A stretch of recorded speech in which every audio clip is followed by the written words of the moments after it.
everyone! You're listening to Heaving Bosoms, the podcast where two best friends recap romance novels, regularly drop the articles from our speech, and laugh like hyenas.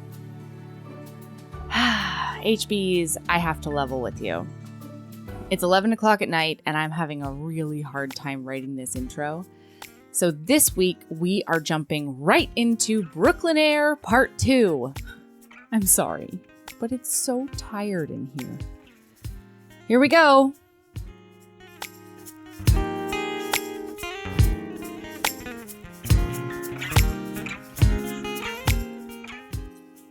Oh, hey, Erin. Oh, hello. How are you, gorgeous? I'm doing great. We're wearing matching shirts. We are. We super are. Look at us in our Heaving Bosoms swag. Is this like when the band wears their own shirts to do their concert? You mean... Or like you wear the shirt of the band that you're going to the band show of? Yeah, you mean like the sexiest choice? Is that what you're... You know? Yeah. No, I once did that for a boyfriend who was in a band, and I didn't know anything about music. I don't listen to music. I'm not a music person. I don't go to concerts. I don't like them. I find them noisy and you cramped. Didn't know if he sucked or not? Oh, no, he sucked. He was bad at music. Oh good. He was in a Jesus-y death metal band. Oh, that guy. Yes. It was like, rah, rah, rah, Jesus! Rah, rah, rah, Christ! Like, it was like that. Yep. And so I think, like, I would try to be very supportive of his situation. I don't know how we got off on this tangent, but I tried to be, like, real supportive of the thing and be like, your band, yay. But I think he sensed it because I'm really bad at that. I'm really bad at fake enthusiasm, as you know. are. It's one of my favorite things about you because I always know where you stand, regardless of what you say. At least on enthusiasm, you always know. Yep. And so I wore the shirt of his band to the concert to be like, I'm girlfriend of band singer. Yeah, I am for you. And he was so embarrassed, and he like made me switch shirts with like another person. It was like a whole thing because you're not supposed to wear the shirt of the band to the concert of that band that you're going to. Oh my God. And I was like, give me a break. I'm embarrassed too. Like, we're all embarrassed here. Jesus. Or I couldn't even say that because you're like really into Jesus. You're not supposed to do it. You're not supposed to be like Jesus when they're really into it. Ugh, no, man. I know. He wasn't supposed to do a lot of things that he may or may not have done in your presence. Yes. Yes. And then in his new relationship, he did not kiss his wife before marriage. No! I'm really glad he remained wholesome for her. Incredible. Wow. Yeah. That's commitment right there. I think he may have had to be like born again after our relationship. Wow. Is this fun? Is this fun, HB? I think this is fun. Is this a good conversation right out the gate? Anyway, I think that's what we're doing. I think we're wearing the shirt of the thing to the thing. And it's probably worse if you're in the band, you know? I don't give a shit. All right. Anyway, it's buy our merch. Wear it to our thing. Whatever that thing may be. Yeah. We're to KissCon 2027 or whenever that happens again. Or PodCon. You never know. PodCon.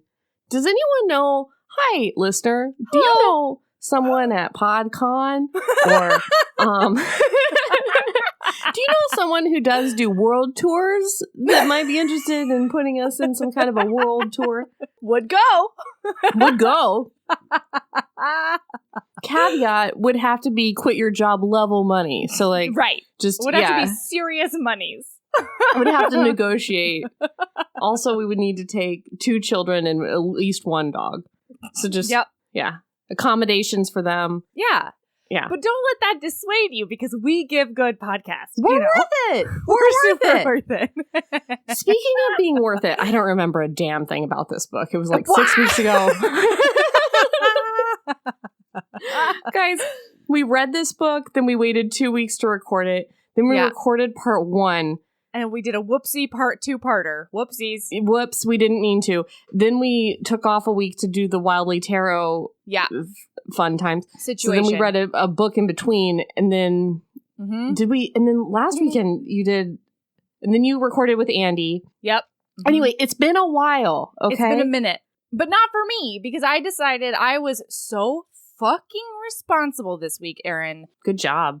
No, it's a goddamn feat. Like, I think on Thursday or Friday, I was like, I will flounder so hard if I don't make this choice right now. And so I listened to it from the middle point where we left off down, and I have notes. All right. So who has my trophy? I ask you, listener. I do. Dun, dun, dun, dun. Oh! It's a podcast. It doesn't suck as much as it could have. All right. Okay. Where did we leave off, Melody? Well, Erin, I'm so glad you asked because we left off when they had that, remember that really, really, really fucking awkward, horrible conversation in his office where she was like stress dusting his office. Weird.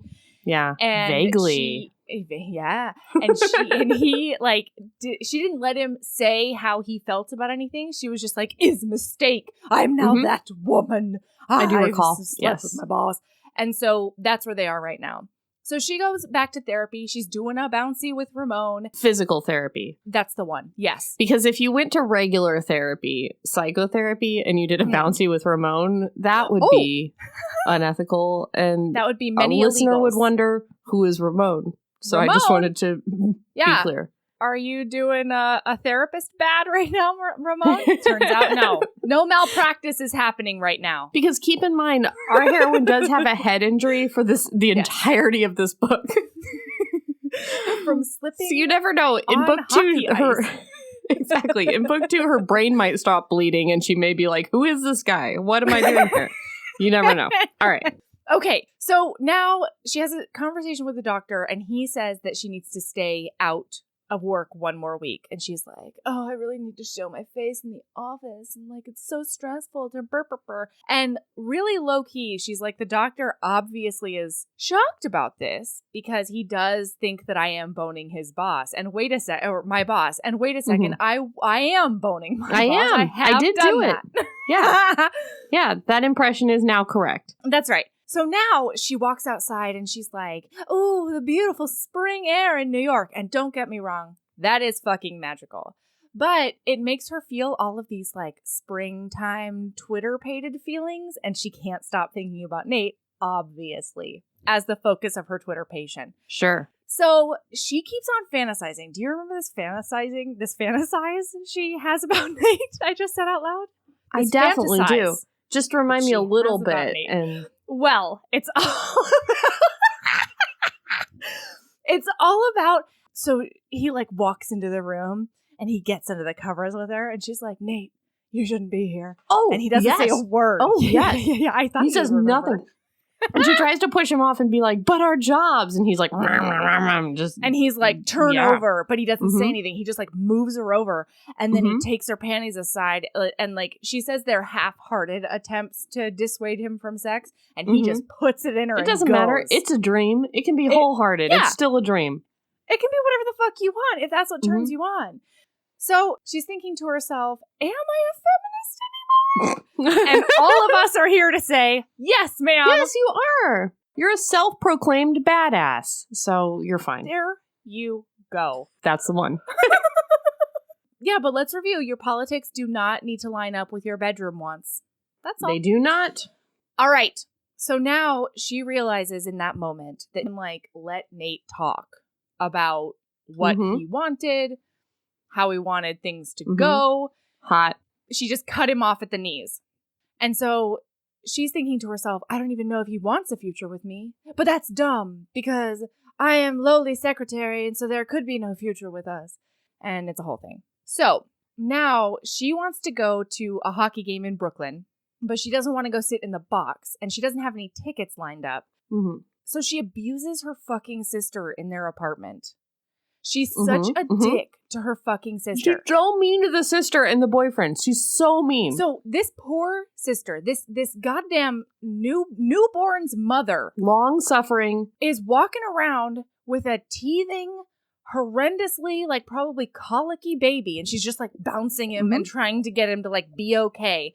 And this fucking bitch is on the couch, laying on the couch, being like, I can't look at screens. You have to tell me what's going on Twitters on the game because I didn't get myself a TV ever. And I can't look at TVs anyway. And like, I don't know how to run a radio. Mm-hmm. And so, and the sister's like, no, nobody's saying anything right now. And she's like, they always say something. And she's like, do you want to know? She's like, meanwhile, bouncing a baby, trying to put a tit in its mouth. She's like, do you, like, they're talking about the fucking bathroom line. Is that what you want to know? And then she's like, my sister was like a few eggs short of a basket. She uses one of those fucking metaphors. How dare you? Well, one of the first things she says about the sister is like, she's not smart. Yeah. She's a dummy. And like, okay, you had so many options. Heroin. What's her name? I don't know. Remembering things in 2021. Here we go. It's in her POV, so I'm never going to know it. Why don't I remember? Becca. I have it written down somewhere in my notes. You did it. Remembering things in 2021. Nailing it. So, anyway, she had options because she hightailed it out of Nate's house. She could be watching this with the butler. With Schmingley. Bingley. Or she could be at the game. She could have just bought a fucking ticket to the game that wasn't in the box. Yeah. If she wanted to go to the game. Guys, hockey games don't sell out. Right. Like, it would not be hard to get a ticket for this game. Yeah, she tries to claim that she doesn't have like an extra $400. And I'm like, how close do you have to sit? Bullshit. You have I'm sure you have a lanyard that hangs around your neck that has some sort of ID that says, I am the manager of she could go stand in the fucking walkway and nobody would stop her, this bitch. So then she's like, you're useless to her sister, essentially. Meanwhile, still trying to put that tit in a baby's mouth. Crying. And she snatches her phone from her and then goes to her room and tries to call Georgia because her best friend Georgia is at the game. And then she's really annoyed with Georgia because she's like hooting and hollering and like can't hear her on the phone. And Georgia's like, why aren't you here, you dipshit? Like, you have bucks at your disposal. And also, she's like real careful with the head injury when it comes to like watching a hockey game, like half-heartedly. Like, watch it on your phone. Turn it on your phone. Listen to the audio. Thank you. Or watch it on your phone if you need to. Like, she's really careful now, but she's not careful when she's pounding champagne a couple weeks ago in Florida. Anyway. It's true. And doing those big bounces on that boss, you know? Boy, was he just her trampoline that night. All right, so she asked Bingley for game information. And after, like, having a non-compute, he contacts Nate. Through her phone? Yeah, through the Bingley app on her phone. He contacts Nate, and then Nate sends a car to her. He's just like, get over your fucking self and get over here. Hot, you know? Love it when a rich boy sends a car. So here's an issue, a little tiny issue I have with this book. They're always talking about how awkward Nate is and how like robot boy he is and all that kind of thing. But every piece of evidence I see about him is just like he's decisive. He's charmingly dominant in bed. He's just like, this is what I want. I'm going to make out with your face and maybe finger you on my stairs a little bit. He's like, unzip me, he says out loud. Like, Nate, there's no evidence on the page that Nate is awkward. Zero. I do think that he's not awkward with her. I think he's supposed to be awkward with everybody else. But I don't see that either. Like, the most awkward thing he does... Yeah, no, that's not on the page, but I think that's the idea. Sure. Like, he can, like, kind of let loose with her. Yeah, but, like, the most awkward thing he does, in my opinion, in the whole book, is to call Lauren and Alex buddy all the time. Do you remember? He's constantly calling him buddy. What's going on, buddy? You know what I think is weird? Tell me everything. It's like he calls her by multiple Becca and Bex nicknames. Yeah. And I feel like and Miss Rowley. Like I call you Mel and Melody. Yeah. But like I feel like if you have a nickname for a person, you should just stick to the one nickname. Like I feel like it's weird to go with two nicknames for a person. I feel like you got to stick with one. Yeah, you don't call me Melba Toast as well, you know? And I appreciate that about you. I'm sorry, what was the option? I'm sorry, what? Melba Toast? Is that a real thing? No, nobody calls me that wasn't in the microphone because it was so... Melba Toast? I'm just saying. So no one calls you this? No! This is something you just thought of just now? Yeah. Is it something you want to be called? Has that been in your brain for a long time of like, I wish people would call me Melba Toast? No, it was just the most hilarious nickname I could come up with in that moment, and I thought it would throw you off, and here we are. No, it didn't throw me off. It threw me on. Melba. God damn it. I'm so happy we're here. Incredible. All right. Continue. Okay. So she does go to that box, and listen, there are so many hockey anxieties in this book. So many it's down to the wire in the hockey. Oh no, the shooting of the puck. I can only relate to that so much. Mm-hmm. And then Nate is looking icing. at her. It happened. It's poof. They might be throwing hands. The goalie.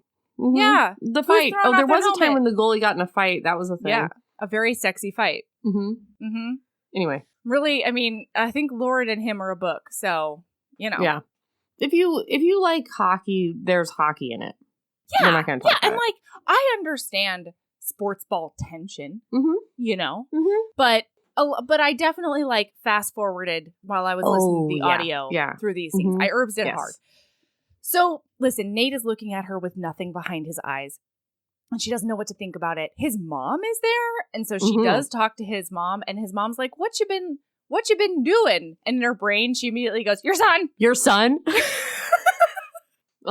Thank goodness that doesn't come out of her mouth. Would have been pretty badass. Speaking of being a badass, that would have been pretty cool if she had said it. Right. That would have been great. That would have been one for the ages. Yep. Then she tells Georgia in the bathroom because Georgia's wondering why she's acting like a cyborg. Mm-hmm. That's about it. So now... Oh, but the bathroom attendant, though. The bathroom attendant, yes. There's a bathroom attendant that's, listening to their conversation about how she's like, I don't know, he's my boss. And he's richer than God, but, he did fuck me real good in Florida. And he's so hot. And, and the bathroom attendant's like, what the fuck is your problem? Yeah. It was great. She literally said, you either hop on that D or I will. Yeah. Mm-hmm. It's great. Mm-hmm. All right. So now Nate's at home and he's freaking out because he wants to pursue Becca, but he doesn't want to be the sexual harasser guy like his mom experienced. And I respect that about him. Yeah. I love his conflict. I think it's so real. It's really good. Yeah, mm-hmm. Absolutely. I also like that it doesn't happen for a very long time. That's also fantastic. Thank you, Ms. Bowen. Mm-hmm. Oh, hey, HBs. I don't know if you've heard, but we have a Patreon. For as little as $5 a month, you get over 150 bonus episodes, most of which include Erin, videos of regular episodes, author hangouts, and so much more. Do you want to hear Erin and I recap every single episode of Crash Landing on You? What about a little film called Psycho Stripper? Do you want more recaps of ridiculous Thanksgiving and other holiday books and movies? And how do you feel about Naima Simone and I recapping amazing reality TV? All of that and more is on the Patreon. There's so much content at your fingertips as soon as you sign up. Seriously, hours and hours. Anyway, it's patreon.com/Heaving Bosoms Podcast if you want to check it out. And of course, that link is in the show notes. Keep being a badass. All right, so now she goes back to work, part-time sort of, and she has an intern. She hates the intern. The intern is a book with the favorite hockey player of mine on the team. The young one. Yeah, the young one. Her name is Hattie Joe. And she has this southern accent that just will not quit. And she is the daughter of Mr. Hockey, who is the commissioner of all the hockey. He does commission all of that hockey. Yeah. Brad Hockey. Right. And Becca doesn't know that. God damn it, I broke. Becca doesn't know that at first. And so she's just treating her like a shitty intern.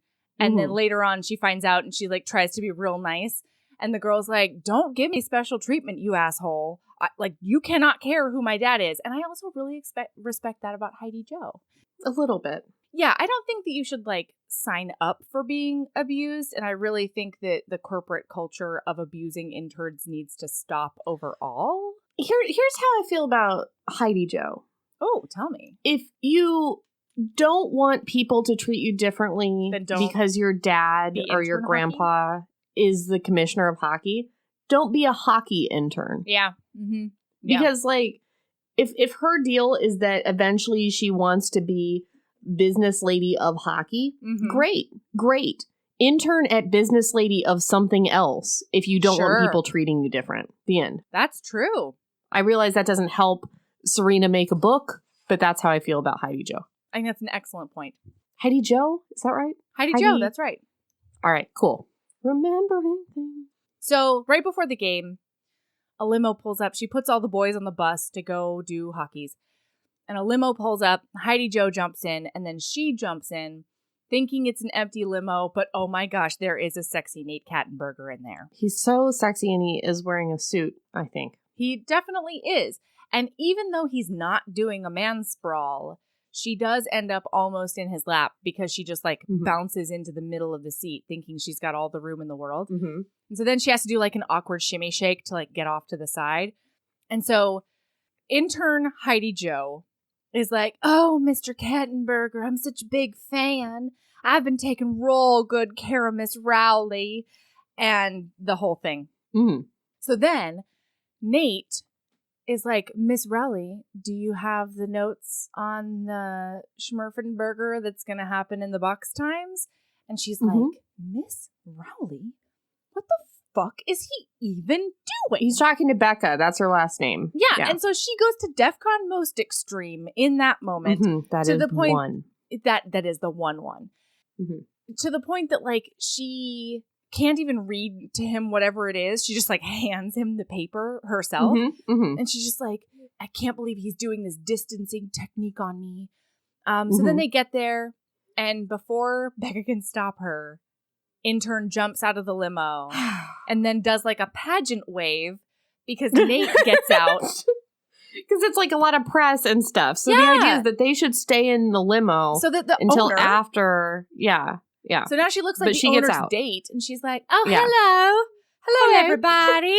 I'm here now, Mr. Kattenberger." So he just kind of like grabs her and walks in with her. He like takes her by. He lets her do the arm thing. He's very nice about it, and she's also just like simmering because she knows that everybody's now gonna think that Nate is dating Heidi Jo, and she low-key hates that. So then she has this conversation with Georgia inside, and the only thing we really need to know is that there's this journalist who desperately wants an interview with Nate, and she keeps on calling and hounding them, and Nate refuses to do the interview, but won't tell Georgia why. And so they're like, that is weird. And it's just it's a plant. So now they go to the box. There is more hockey. There is betting on how long the Zamboni takes, which was new to me. Have you ever done that? Please tell me banter, and then I'll make a really good hot take comment on it for a podcast. Because I think I missed this. I think I was like, more hockey, blah, blah, blah. I think I would have noticed this. So the intermission happens. They call it the intermission in the book, and so if it's not an intermission, I'm going to be fucking pissed. Because it seems like it would be like a between periods time. That's what it is in basketballs, right? It's, But I don't know because... Or halftime. But it's a hockey three. Is only a threefer, Right. So maybe halfway they zam it. That doesn't seem right. Well, listen. She calls it an intermission, and I trust Sarina Bowen. Okay. So, all right, okay. Okay, so then Stu comes around because Nate he's being a robot to her. Stu comes around and he's like, all right, time for the pot on how long the Zamboni takes. And Becca's like, this many minutes and seconds. And then intern is like, this many minutes and seconds. That's like 2 away from yours. And they all bet. And then Becca wins. This is when she like tries to give Heidi Jo the money back because she's the intern. And Stu's like, hey, she can afford it. She is I remember that part. Guy's daughter. And I don't know, Zamboni times we're betting on it. Is that a thing? Okay. I've never bet on a Zamboni time. It's very interesting. Different Zamboni drivers are faster than others, and that is a topic of conversation. Really? Interesting. Because it cuts into the ice time sometimes. Whoa. If they're bad at their jobs? No, not bad. It's just like sometimes, I don't know if it's bad. I don't. I'm not a Zamboni driver, but like some Zamboni drivers like overlap too much. Like they go around and they're supposed to overlap like a little bit, but some overlap too much. And if they overlap too much, that adds an extra lap. That makes a lot of sense. All right. So now they lose. Or maybe they win.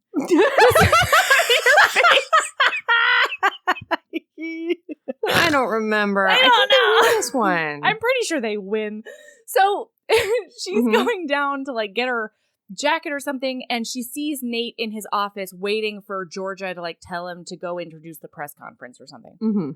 And so he stops her and he's like, have you seen my friend Alex? I did invite her today.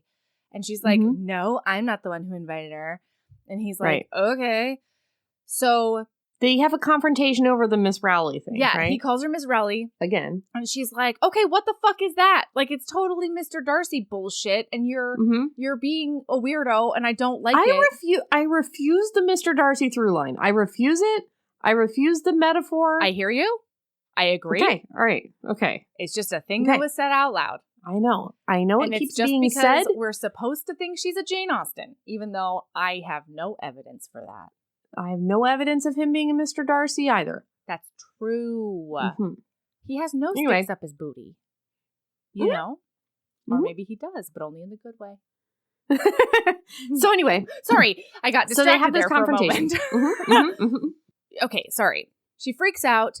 And she says that it sounds like he forgot her name. Because he's like, I heard Heidi Jo say it. I thought it was really cute. And so I just like tried it out. And she's like, oh, really? Because it seems like you forgot my name. And he's like, okay, that's wrong. I just need to recalibrate. She says, okay, so you're not being weird because you're mad at me?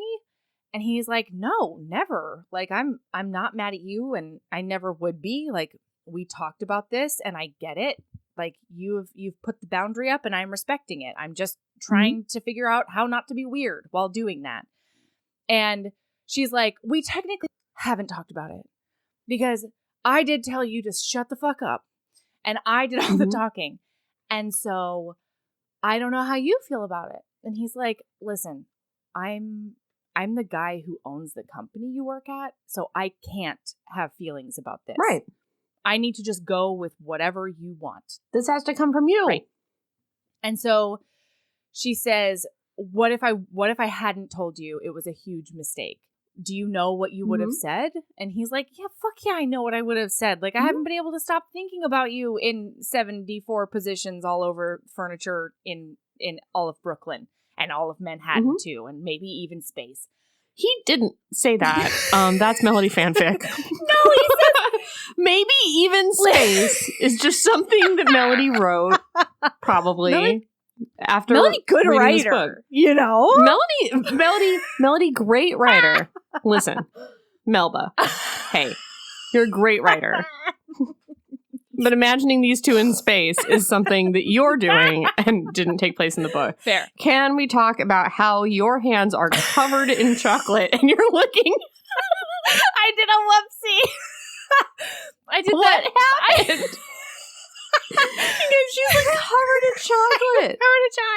I was holding a chocolate in my hand, and then it did melt like right in the middle. You were talking too much. I was talking so much, and so it melted right in the middle, and so then I folded it on top of each other to get two not melty pieces on my fingers. But then those two melted, and they did go down my finger and all over, and so now I'm just licking into patrons' faces. Good. Hello, patrons. You're welcome. Next week, when you call me in a panic and you're like, we lost 15 patrons last week. I don't know why. What did we do wrong? I'm going to remind you that you put your whole finger down your throat during the video. But you know what? Then maybe we'll probably gain a couple as well. I'll have Natalie put that clip on Instagram and they'll think we do different content and the patrons will come. Anyway, yep, just the creepy straight male ones. It's still green money, you know? It's money either way. Cheers, creepy guys who fast forward to the sex That's part. right.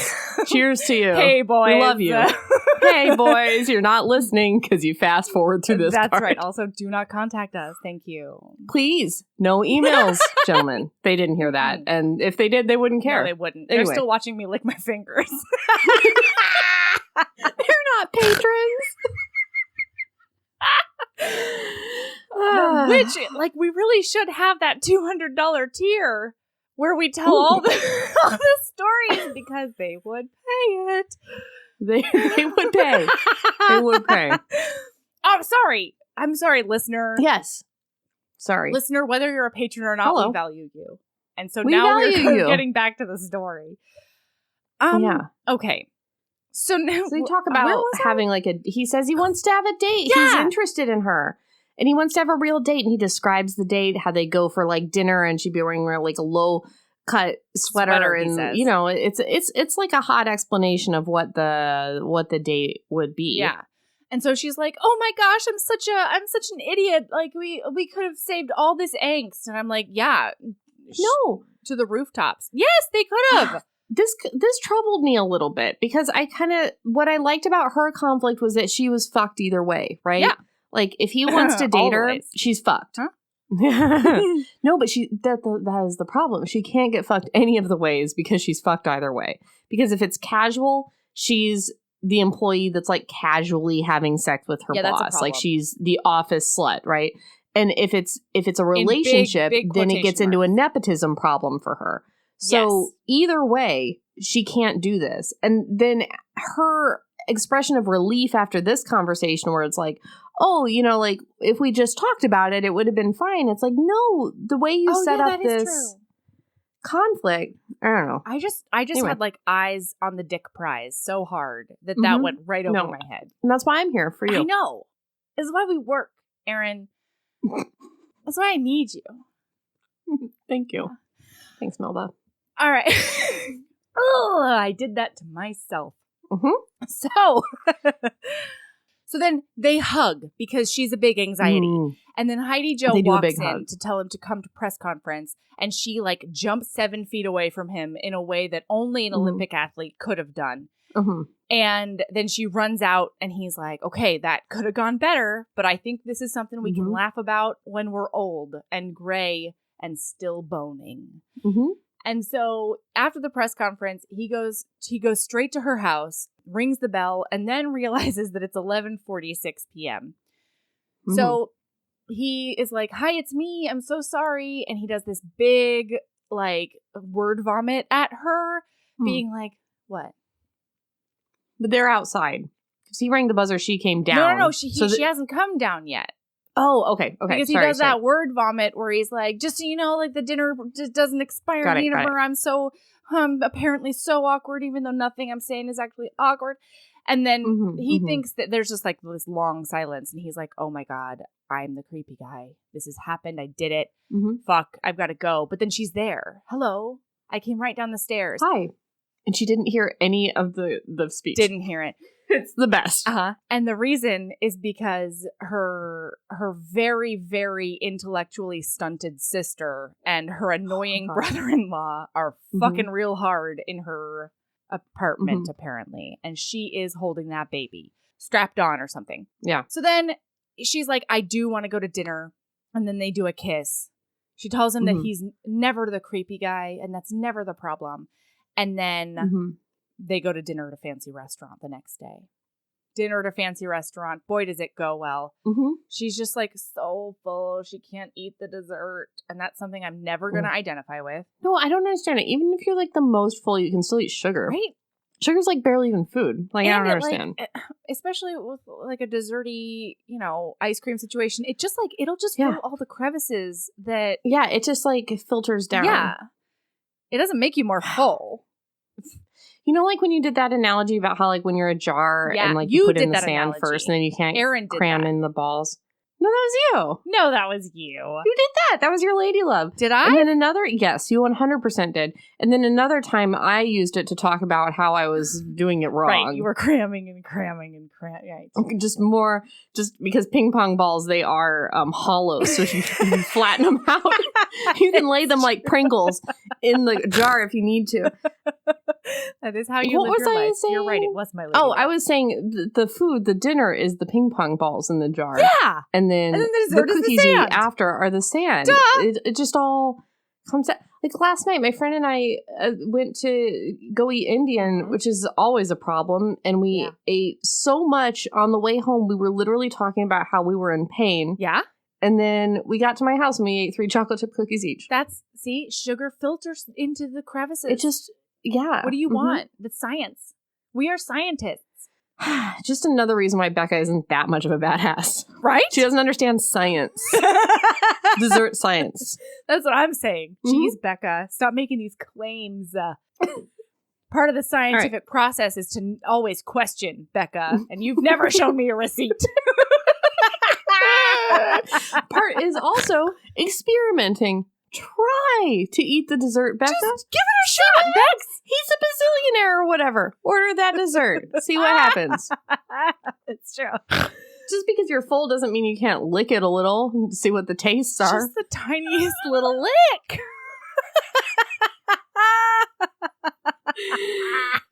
You get it, Toasty. Anyway, what's next?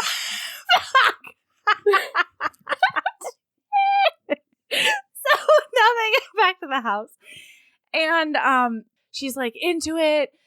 But then he like goes to take her upstairs and she thinks to herself, oh my God, upstairs where his big giant bed is. Oh, geez. And so on the stairs on the way up, she's like, I don't know if we should do this, which really harkens back to that fantasy in which he just pushes her down and shoves it in her, you know? But instead, he is a conscientious human. And he sits down with her on the stairs. And then he does a really approachable dirty talk at her. And again, where is the awkward? He sits down and he's like, you think I'm a bad idea?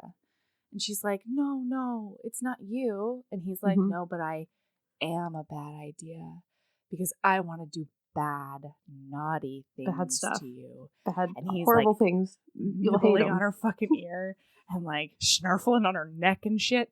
And then he coasts his hand down her body and does spread her legs a tiny bit so that he can do a little perusal down there. And nothing about this is awkward. It's all sexy. Yeah. And then crash, a security man comes in with a pistol drawn because on the heat sensors, it did look like a struggle on a stairs because they just stopped on the stairs. And so I love that the security man like doesn't even apologize. I love that they were moving around enough that it seemed like a struggle. That's what I like.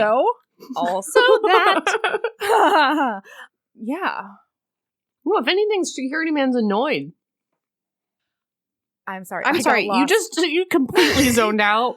I got lost on how much they were moving on the stairs. I know you did. Look like a struggle. And come back to me. I just feel, that's all. So, hey, yeah, so security I have something man, to say, right? Bing, boom, bong, bird click. Tell me. Creepy guys, you're listening now. Hi. Hey, creepy straight men. Creepy, you're here. It's creepy straight men. Hey, if you go back just like a little bit in the recording, Melody does lick all of her fingers and become patrons. If you want to see Melody lick all of her fingers, please become patrons. Thanks, creepy guys. Bing, boom, bong, bird click. That's me making money for the show. You're a businesswoman, Erin. I'm a businesswoman. All right. Okay. Moving on. All right. So, so security man is like, yeah, all right, get with me tomorrow so you can like rejigger the security protocols, okay? And like go sit on a sofa or somewhere reasonable is what security man says. Then she's like, oh, I'm like extra mortified because now security man knows that I have a vagina that's like I'm interested in, you know, like I care about what happens to it and stuff. And he's like, okay, well, why don't we go get a drink? And he's like, this is all of a sudden going bad. So he does give her a smooch like right in front of that refrigerator that does melt her like butter again. Mm-hmm. And then she's like, oh, I've got such sore muscles because I did go to a Pilates class today now that I can move around again. Mm-hmm. And then he's like, I've got something for that. And so he takes her down to his jacuzzi lap pool. He takes her down to his basement pool? He has a basement pool? It's a basement pool, but it's not just a pool. It's supposed to be like you can do it on a coldy lap pool setting, or you can do it on a warmy jets setting. Right. And that's a rich boy thing, if I've ever heard it. I don't know. I don't know what it is or what his deal is. Listen, hi. I'm here Hello. now. Hi. Here's what I imagined, and it's completely wrong. Oh, tell me. Yes. In one of those Batman, Yeah. which I think might be Val Kilmer style, I do love a Val Kilmer forever Batman. type Batman. Sure. I do believe that there is some kind of Batcave moat under Wayne Manor. And isn't there like some sort of waterfall he has to fly through or something? Yes. Yeah, there's a waterfall component to the Wayne Manor. I bet there was a warmy jet setting on that Batman moat with the water slide. Waterfall? And I remember thinking when I saw it at whatever young age, thinking that would be the best part. This is why I think it's Val Kilmer style Batman, is like he's hot Batman, and none of the other Batmen have been hot in Literally that way. none of them. Yeah. And don't come at me with Christian Bale. No. Don't. Listener. Listen, hey, We're not listener, doing I don't that want today. an argument about who is the hottest Batman, okay? Listen. Yeah, we love all the Batmen no. you think are hot. Good for That's you. fine. If you guys want to do a poll, that's fine. But don't argue with me about this, okay? Yeah, anyway, agreed. That's why I think it's Val Kilmer who is unquestionably the hottest Batman. Because I remember thinking, watching it, if you were Batman's girlfriend, the best part would be subterranean grotto / Lap pool times. waterfall situation. Mm-hmm. So this is what I imagined. And then there's a pool float involved. That's retconned now? Uh-huh. That's what happened here. That's what it is. Good. There is a cover to it that does slide off automatically somehow. And so that seems just That's why it just seemed very Bruce Wayne-y. It just seemed like shit was moving automatically via remote controls and like thumbprints and shit. Yeah. But like a lick. Yeah. Like and it was underground. Yeah. A lick. I don't know. It was underground. I bet this sexy Batman would have a security system that only recognizes his tongue. That's hilarious, Erin. Why, Melody, why isn't there more superheroes romance books? We've only read one. Yeah, we only read Cinnamon Blade, which was super good. Shira Glassman, thank you very much. But why not more super persons books? Yeah. Hey, Romance Landia, can you super person books us? Write more superheroes. Yeah, books. make a note. Just jot it down a tiny bit. Let it noodle around in those sexy brains of yours. What if it was a super person ménage? Or a super person reverse harem? No. Or what if it was a super person BDSM? It's just what's happening? Like, what if Bruce Wayne I'm losing control of it. Downstairs basement section also had this little side room, did whippy things. I'm just saying super people could fuck.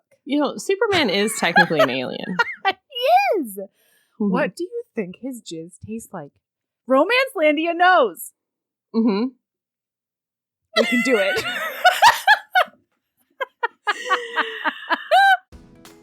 Hey HBs, I started an Etsy store. Did you know? Right now, it's full of all the St. Vincent items you need. Because St. Vincent is thoughtful and cozy all year round. We've got a book sleeve to keep your books, planners, e-readers, or really anything else safe when you're on the go. The inside is fuzzy, and they feel so incredibly lush in your hands. I went round and round with the manufacturers to make sure I had just the right thickness. Those feature art of St. Vincent and Evie during their carriage adventure that was painted by the amazing Mayara Faraz on one side, and then I created a St. Vincent Would Always wreath on the other side that has a bunch of little Easter egg items in it. There's a St. Vincent Would Always warm brick enamel pin.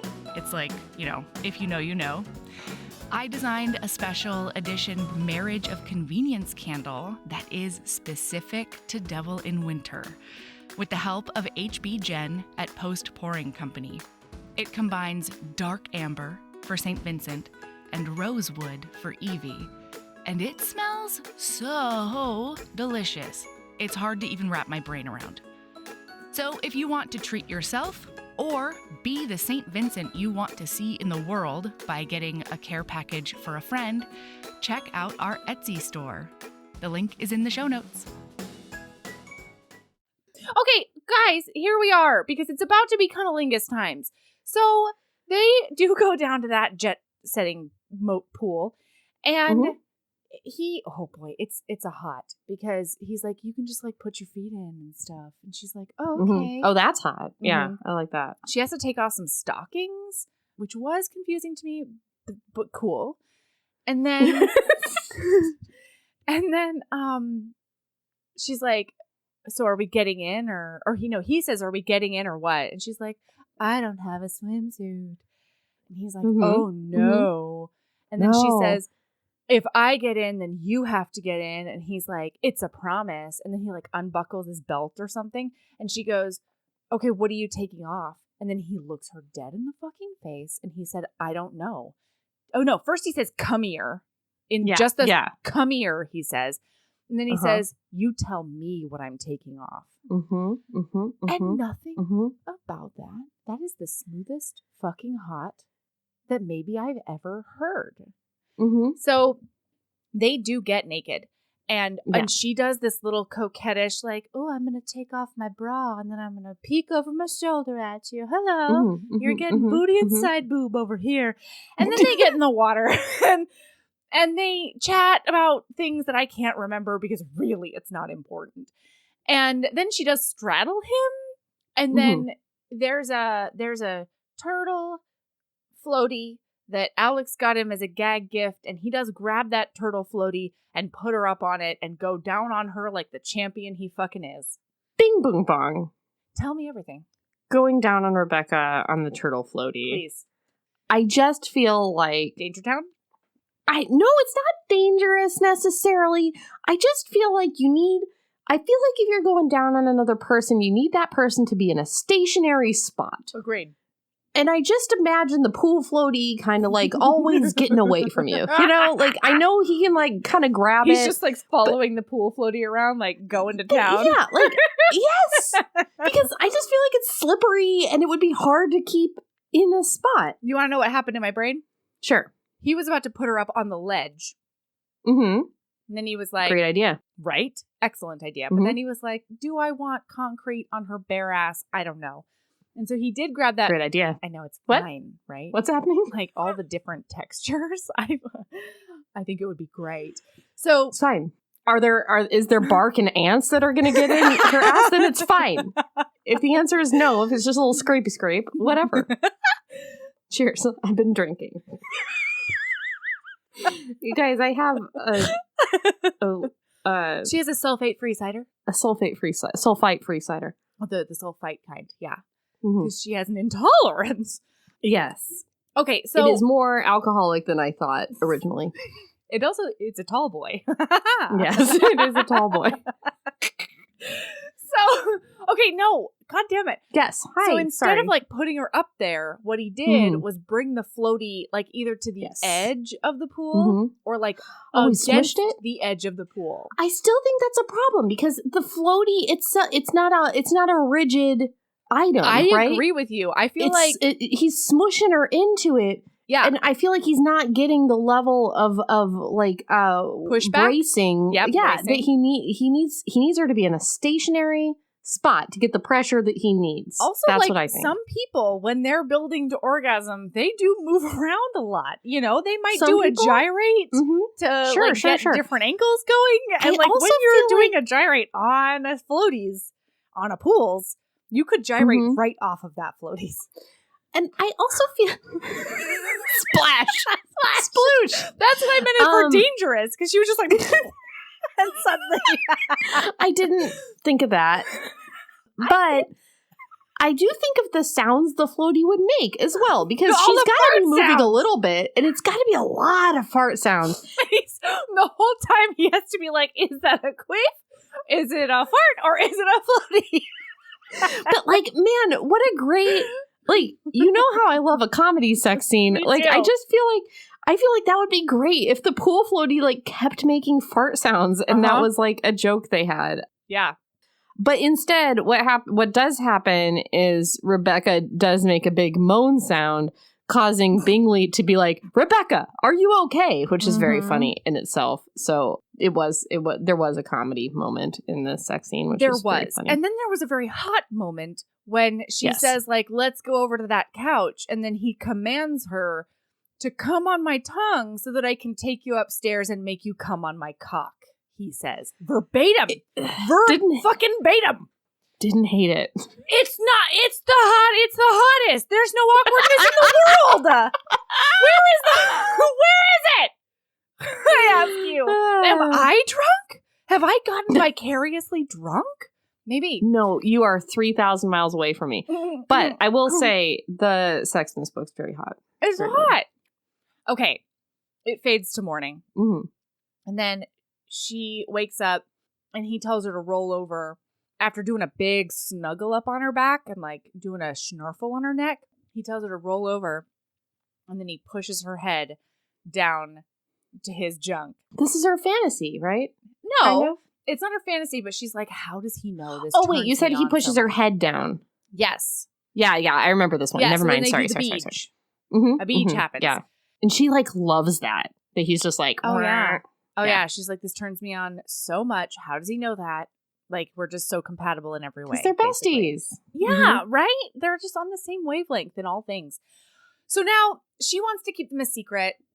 And there's more hockey times and work times. And then they go to Detroit. And she's on her period. And so she doesn't want to go to his room. And he's like, I still want to see you. And then they get on the phone and they're talking about shit and his phone dies. And so they both get dressed and go to see each other, but he makes it to her room first. And she's like, oh, you're here. And then they do a big snuggle all night. And they talk about the important part is he says like, oh my gosh, this is what I came here for. Because he just wanted the snuggles and the closeness. And he says that she doesn't trust him to love her. And they have this very important conversation where she's like, yeah, because you're basically way out of my league. Like, I'm not Ivy League. I'm not college graduate. I'm not cajillionaire. I'm not, the sveltiest volleyball player in the whole wide world. Like, you could tire of me anytime. And then he is basically like, no, you do things for me that nobody else can. And I'm completely obsessed with you. And then they do a dry hump to completion. You know?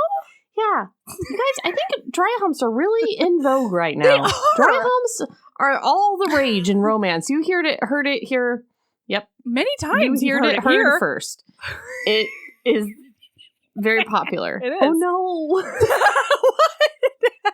What happened? You heard it heard first. You heard it heard first here on Heaving Schmisms. About that world tour. Okay, so now they're going to go to Dallas for the first round of the finals of Hockey's because the team has made it to the finals. And he wants to put her in he wants her to stay in his suite with her. And she's like, it's work times. We cannot be in the same suite. I am a serious business lady and I have a reputation. And so he's like, okay. And they hang up. And so he calls the hotel because he still wants her to have the really sweet jacuzzi tub in the room that he's going to stay in. And so he calls and he switches their rooms on the manifest.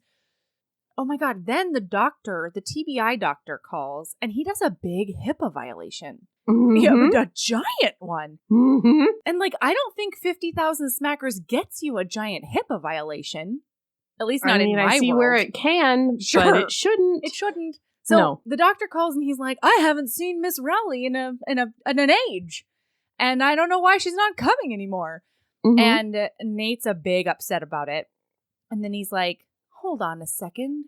If I wasn't a billionaire, I wonder what a roadblock would be to going to the specialist physical therapist in all the Manhattans. I wonder what it could be. Mm-hmm. So he calls the office and he's like, what's the situation with Miss Rowley? And then this lady does a big HIPAA violation. I feel I don't like. know that that's a HIPAA violation, but it is a privacy something violation. But yeah, she tells him like her financials and stuff. She's like, It's all of this bullshit is out of network for her, and there's $3,500 on a Visa card. And he's like, oh, there's been a mistake. You really need to put it on this card instead. And he switches out his card for hers, and it's like a thing. That seems like wrong. I feel like fine. I feel like you can't. Yeah, whatever. Listen, we'll talk about it when we get there, but I feel like she needs to shut the fuck up about this one. I honestly was a little bit surprised that he wasn't already paying for this. Agreed. Yeah, like it kind of blew my mind that he just thought she'd be able to pay for the most spendiest specialist of brain trauma in New York City. Yeah. So in Dallas, she shows up and the intern sees that she's been put in like the presidential suite, essentially. And she's like, oh, that's fancy times. And Becca dies a little bit inside and shrivels into a husk. And she gets really upset about it. And then she gets a notification that she's been credited $3,500. And she's like, what the fuck? Like he's just like, bulldozing all of my boundaries or whatever. So she calls him and she screams at him. It's rough. And she's like, you didn't listen to me. And also, like, why are you paying my fucking medical bills without talking to me? And she has a point there. But, like, I don't understand. If one of my quote-unquote best friends is a billionaire, I know he, in front of me, bribed a doctor with $50,000 to get me this appointment, and it was out of network. I don't understand why she didn't just have the conversation with Nate. Yeah. And be like, hey, bud, I can't afford this doctor you got me, so I'm going to stop going to doctor. And then he would have been like, what the fuck? No, I'm just paying for doctor. Is no problem. Oh, no, see, I understand why she doesn't have that conversation with Nate. That would literally kill me just trying to think about having a conversation with somebody where you ask them for money. That's insane. He could drop 20 times that amount of money into a sewer and not give a shit. No, it would literally kill me. But you remember my hesitation about him making that appointment in the first place? Yeah. Like, I feel like if she didn't care about that, then she shouldn't care about this. Precisely. I feel like those two are at war with each other. And if she didn't care about that and she was okay with him setting up the appointment, I think she should have said to him, please don't set up this appointment with this doctor because it's I'm not going to be able to afford it anyway. Or something like that. If it's not like directly asking him for the money, saying, hey, could we try a place that's like within the insurance of the employer that I have, which is you? Which is you? You are employer? Right? So you should know. And also, like, she's supposed to be this super competent logistical badass. And she can't figure out that, like, this shit is out of network and, like, she's just gonna stop going to therapy instead of trying to come up with a solution. This makes no sense. Anyway, so she's really fucking pissed at him. And then the next night, she and Georgia figure out that he did just switch their rooms and he totally listened to. And she feels like a loser. And she's a dumbass. She is just flat out dumbass. And so she tries to figure out where Nate is when the game is over, but he's already gone back to New York because he's a puppy with his tail between his legs. And then she gets hammered and calls him and she's like, I'm a dumbass for this, but I'm still mad at you for the money thing.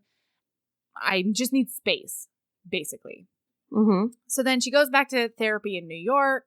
She goes to see him at the press conference after the game where they lose, ?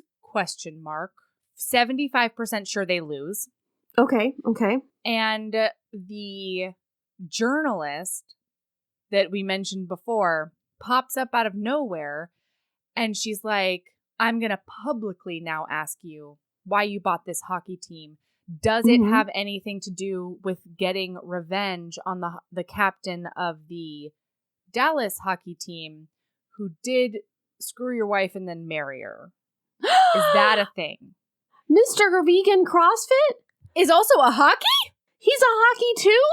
And he's captain of Dallas hockey? Because he was captain of Rangers hockey before that, and then he did move on to Dallas. My God. Whoa. And no one noticed it? Nobody had any Jesus fucking Christ. clue.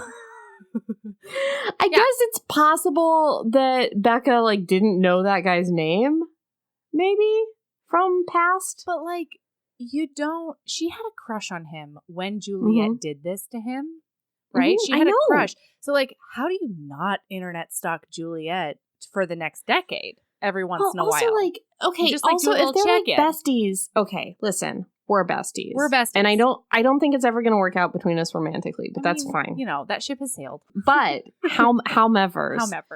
If I were in the same industry of like the person who broke up my engagement, or I was thinking about entering into the industry of the person who broke up my engagement, it's a conversation we would have. It's a conversation you have with your crew. Right? You know, you get your coven and you have the conversation. So now the team that he owns is playing the team headed up by the guy that broke off his engagement for playoff of Stanley Cup. Yeah. Like, I feel like that's something that's mentioned to the only person on your staff and in your personal life that was there when this thing happened. Who brought you cat tacos and tequila. Chimichanga enchiladas, tamales. What was it? It was empanadas, but it's empanadas. I had an empanadas with you. Yes.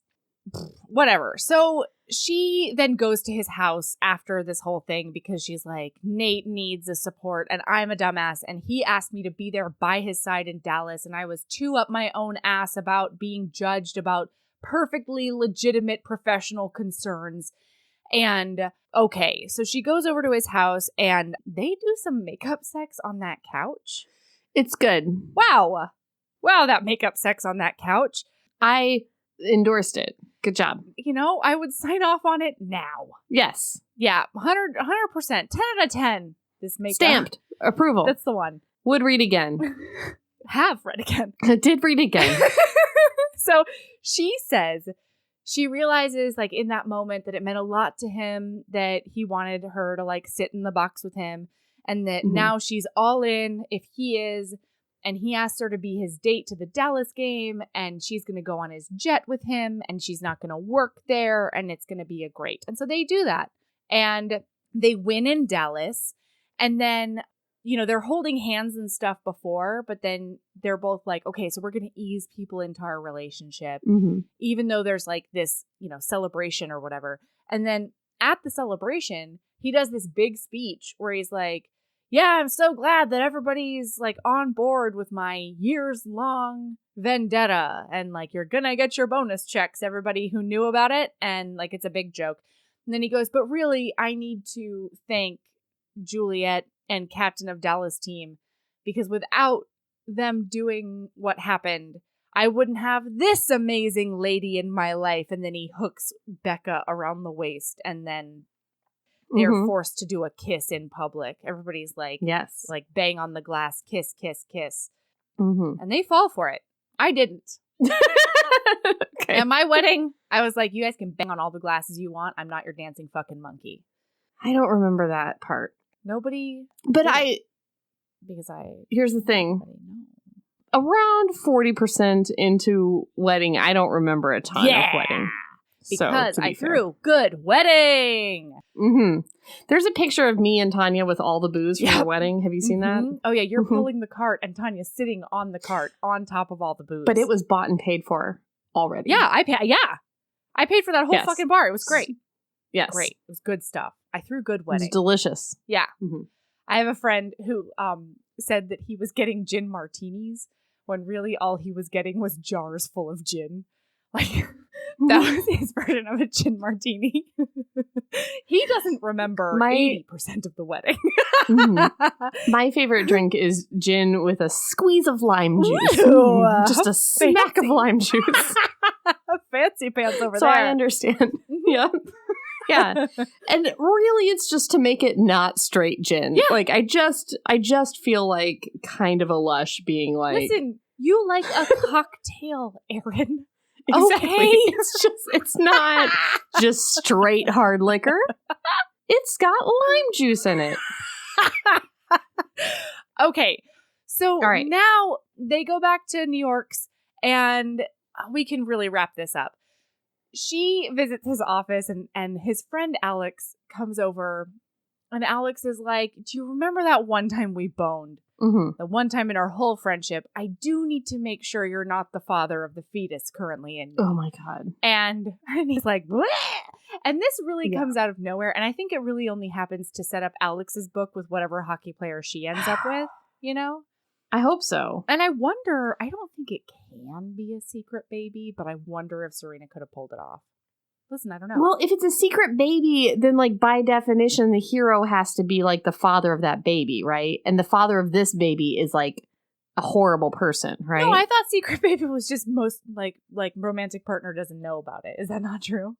Is that not the definition of the secret baby? Maybe, I guess. But I thought that the romantic part, like to make it a plot point in the romance, romantic partner should be that dad, right? Well, I mean, he would have to be an adoptive dad if he wants up in there. You know? So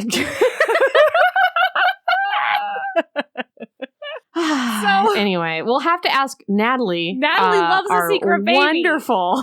Our wonderful podcast assistant who loves a secret baby. You know what? Natalie does so much for us, and we can add to her job description explaining tropes. Explain secret baby to us. Secret but I thought secret baby was only when it's like you had the baby and then like years later or whatever, you come to Hero and you say, "Dis your baby." That does make a lot of sense. Yeah. Okay, so listen.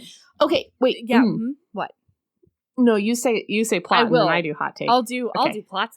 So he does that paternity test, and then Becca comes over, and he's very distraught. He's doing a big brood at the window, and so he kind of does her fantasy a tiny bit because he's basically nonverbal.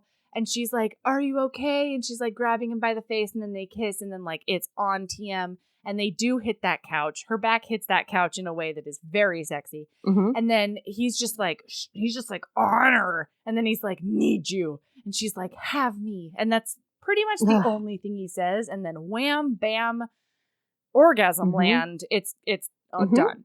So then he's like, "P.S.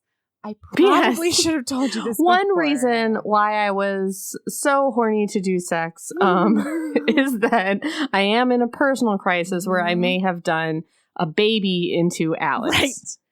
Right. Yes. And so I did like this, though, because he's like, I would want to be involved if I am the father. And he clarifies, he's like, not with Alex. Like, you are my forever and always. But if Alex like keeps it, I would want to be involved in like a dad way. Yeah, and she seems like not super pissed that he slept with Alex like, I don't know, a month before they started doing sex. No, I'm glad. I'm just saying I'm glad that she's not. Because I was like, Erin, are you a pod person? Yeah, I was like, do we know each other? I know. How dare you doubt me? No, I just mean, I feel like there's a version of this book where she's also mad about that. Completely.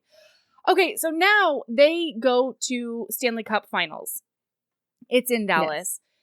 And she's in that box, and they're doing stressful hockey box times together. And then they lose. Sad tears. Oh, during the game, they find out he's not the father. Yay. Happy faces.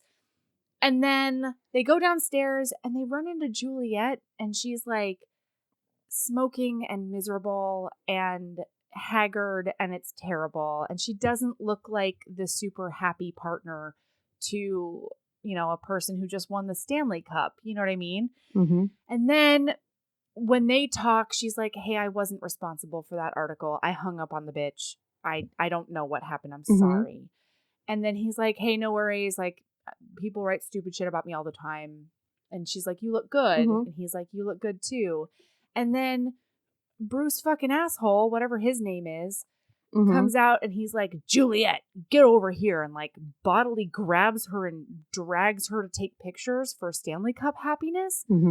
And then in the car, they're both like, well, what's his name? Nate is like, I just assumed that she was happy and living her dreams and that he was the man of her dreams. And it's like worse that she's miserable and likely abused. And I just feel terrible about all of it. But then they do a bubble bath and he proposes. And then he does tell her that she's going to be the owner of the hockey team now so that there's no conflict of interest with her boning that boss. Although it is a big nepotism that I think she would be upset about. And then the epilogue, which I know Erin completely ignored. The epilogue is a year later. They her team wins the Stanley Cup on the same night that she does push their first baby out of her vagina. Gross. I have a few things to say here. I think in episode part 1, I said that this book started out really rough for me and then ended really rough for me. And that's still accurate. I will say, so my friend Bianca read this book. She's a big romance reader. I can't remember if I recommended it to her. I think it may have been like on sale or on KU and she was looking for something on KU. Sure. I don't remember. But I was like, Sarina Bowen, she's really good. You should read this. And then she came back and she was like, I didn't like book. Oh. And the reason that she didn't like book was because of the ending. And I hadn't read it yet, of course, because I was like, this is on our reading list, but we haven't read it yet. And she was like, it was really good right up until the end where the happily ever after for the couple involves one woman having a baby with a guy who is emotionally and physically abusive to her, which we kind of skipped over, but that's true of Alex's situation. She would have much rather had a baby with Nate, I'm sure, who's both a billionaire and kind. Yeah. And then the other like female villain in the book is also in an abusive relationship. And then it's just kind of like, yay for us. Like, we're not in an abusive relationship. And it just kind of like leaves these other, I guess, villains kind of hanging. And it's like this triumphant HEA for the couple where these other two women are continuing to be victimized. And that really rubbed Bianca the wrong way. That's interesting. And me too. And I don't know if I would have, if she hadn't had that conversation with me before the book, I don't know if it wouldn't have stuck out to me as much as it did to her. I don't know. But I did want to say that because reading it, I really did feel it at the end. And I also hated you're the owner of a hockey team now because that's the whole thing she was running from the whole time. Yeah. Oof. Yeah. Oof. You're not wrong. She lost me at the end. She lost me at the beginning and she lost me at the end. But man, when he's inside her. That middle section. The middle. Woo! No, really, I don't just mean only the sex is good. The whole middle of this book was fantastic. It's just the very beginning and the very end. Chapter it kind of lost me. to chapter penultimate. Really good. Mm-hmm. See, that's an interesting take.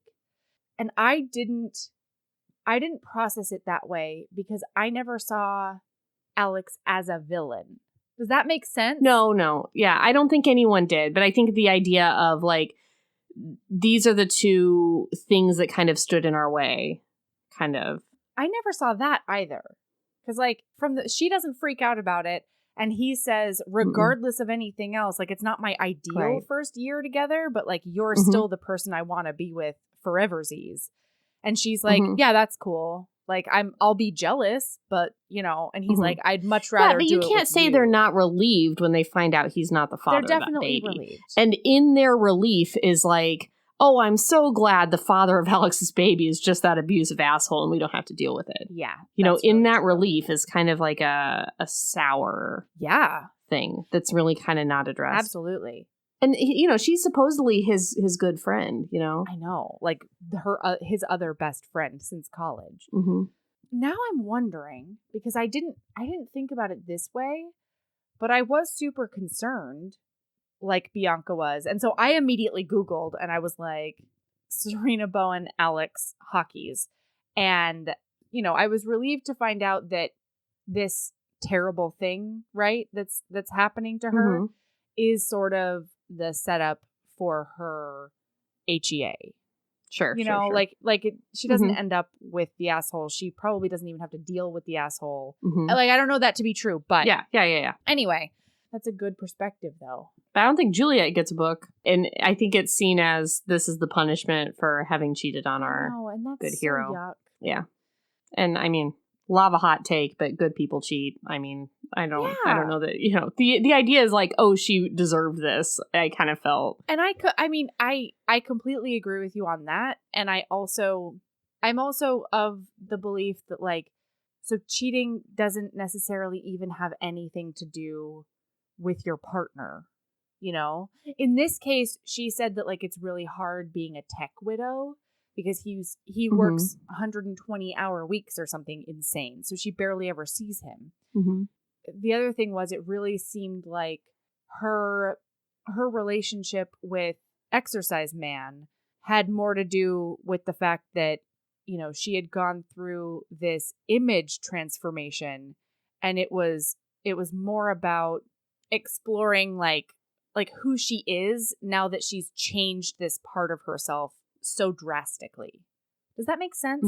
I don't know. Listen, I'm not justifying it. I'm just saying that, yeah, good people cheat, and, like, you don't deserve to be abused because you cheated one time. Well, no one deserves to be abused. You obviously. Yeah. So anyway, man, so Batman mode, huh? Yeah. Superheroes fuck it. I did write down superhero romance on a pad of paper, and someday I'm going to see it and say, what was this? And then I'm going to throw it away. Want to know what I wrote down? Real superhero menage romance? Nope. BDSM Batcave? Nope. I wrote... Deep inside her Batcave? Deep inside her Batcave. No. I wrote cool, floaty fart sounds. Oh, yeah. That's a good one, too. Yeah. Seeds planted in different ways. You know. Yes. Yeah. All right, Erin, what's your lady love? Do you know about the Incline Cider Company, proudly crafted from 100% fresh pressed apples? I don't. In flavor prickly pear? I heard it's... Wow, they're a great company. And about half of one of these boys will get you buzzed.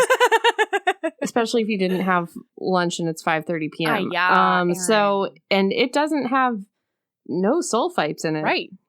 If you are intolerant, if you have an intolerance, it'll be fine. No, it does have a little bit of sulfites, but it doesn't have any added sulfites. So if you have a very extreme allergy, don't drink it. But yes, it's low. Gotcha. Okay. And that's okay for an Erin. We hope. I mean, you see how red my face is, right? Your beautiful face, you mean? Your beautiful, yeah, it's redder face? Than when we started. And I am getting very sweaty. But I'm sure it's fine. And it's going to be fine. Yeah. Okay. Yeah. My lady love is "Take Me Home, Country Roads" by John Denver. What a weird lady love, right? Yeah. But here's what happened this week. My 2-year-old daughter has always been a completely insane person at bedtime. Like, you know, we call her a puppy a lot because her Chinese zodiac sign is the dog, but she's that puppy that, like, at bedtime just does laps. She just, like, runs. Zoomies. The zoomies. She gets the zoomies. Yeah. And so we've been trying to figure out ways to, like, you know, calm her down and, like, be tranquil and stuff. And she also, boy, does she love to do a dramatic sing. And she is a confident singer. You know? Like her mom. She's gonna questionably tear up karaoke bars when she's older, just like someone who may have pushed her out of her vagina. So Country Roads Take Me Home is like this awesome song to turn on at bedtime because it's got so many long vowel sounds.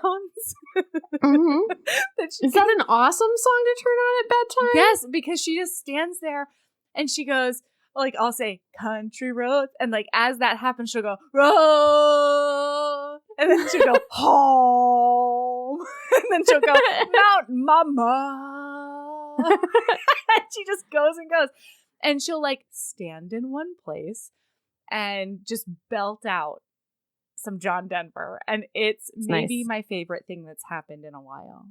Yeah, that's very cute, and she's so she's so happy. Mm-hmm. Like she's so proud of herself in those. It's moments. a happy song. It's a good feel good song. It is. Yeah. Mm-hmm. Anyway, that's my lady love. Okay. There we go. So you can find us on everywhere. But not TikToks. So we're on Instagrams. Stop it. No, I can't. We're on Instagrams at Heaving Bosoms. Twitter's is at Heaving_Bosoms. We're on Facebook. Well, our podcast is on Facebook. I am not. We've got a group and a page. You should like them. I am. Yeah. Erin is queen. I'll be there. Of the Facebook group. I'll be there. Sometimes I'll be too there for your liking. Erin is on emperor of the Facebook group. Yep. It's great. And listen. Hey. Go to our website. We've got a shit ton of nonsense on there that's really great. You can find our merch. You can find our Patreon, which now has explicit content out of nowhere. We've got... Oh. She's referring to the finger licking. Okay, all right. We've got the Reading Embrace. We've got all our charity stuff because remember, the Read Black Romance design, we take 0 of those monies. All of those monies get donated to charities that support Black lives. So, keeping a badass. And love yourself as much as you love a farty pool float? Is that why you wrote that down? A farty pool float floaty that's in the bat cave That's in the bat cave. And just like don't let it rub up against those sharp rocks or it is going to pop. And maybe think about taking it into that side room that has all the whips in there. You know, who knows? I don't know that in the Batman's existed. Caves. Who can say? Maybe we should both write a bat cave fanfic and see how different it is. Anyway. All right. I fucking love you to death. All right. I love you. Bye. Bye. Oh my God.